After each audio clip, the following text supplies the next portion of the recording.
Hi guys. This is us. Today we will teach you how to behave in Arabia. When you travel, it can be hard to get used to different manners. So Diana and I are going to teach you how to greet everyone. In Arabia, you have to acknowledge the social status of everyone you talk. So it is very important to know the difference between formal and informal greets. Hi, I'm Indira and I'm going to teach you how to greet informal way.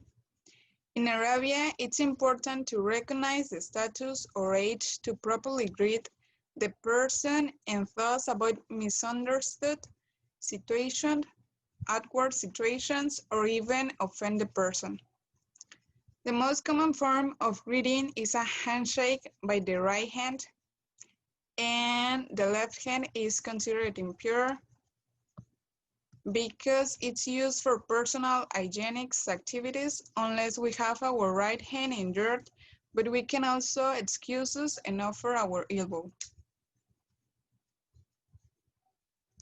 In case it's a person you respect, but you're confident, a hug is allowed. And finally, when it comes to a royal family or a person who is really important on society, you can offend them by not kissing them over their shoulders. Oops. Hi, I'm Diana, and I'm going to teach how to greet in an informal way. In Arabia, it is important to remember that public contact between opposite sexes is prohibited. Men can only be with men and women among women. Men who are very good friends can greet each other with kisses, but it is more common that it is only a clash of cheeks.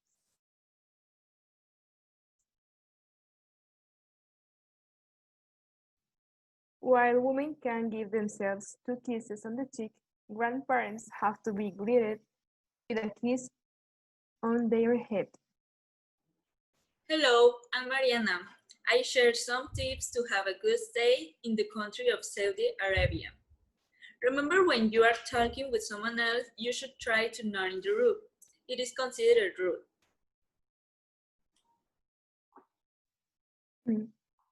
Thanks to your new film, you decide to start growing your own garden. How is it going? It is going very well. I have never been able to keep anything alive, but with this film, I immediately got soil and seedlings, and now I have multiple plants, herbs, and veggies all around my house, and it is amazing. Now we are talking about food. First of all, you should not reject the dishes that they can offer you. This can be perceived as rude or a sign that the food tastes bad. But be careful, because you can offend someone by eating or passing any plate with your left hand, because it's considered impure. You should use your right hand. You should also try to thank the host before leaving the table. It will talk a lot about you and create a good impression. So why not? Hi, I am Hannia, and I want to share with you some tips to have a good time eating in Arabia. It's not a good idea to eat and drink too much when you are already full. The excess is considered rude and impolite. If there is too much food, it's better to leave it, and that means that we have been offered enough. The food was so good, but I had enough. Also, blowing over food or hot drink is bad manners. It's better to let it cool down. Oops, but it's so hot. You shouldn't start to eat until your host invites you to do it. It looks so delicious. Hi, I am Ariadna, and I'm going to teach you how to negotiate in Arabia. When you arrive at a place to negotiate, you should never refuse the drinks that the host offers you. Would you like some coffee? Yes, ma'am. It's also important to have an introductory talk to build trust. The topics covered will be about the health and well-being of the other person, but not about relatives of the opposite sex. I hope your mother is fine after her illness. Yes, it's been good. Thank you for asking. And finally, you should keep in mind that the one who starts the business conversation is the visitor, since the host will be waiting for the proposal. Thank you very much. I would like to offer you this great proposal that I have in mind.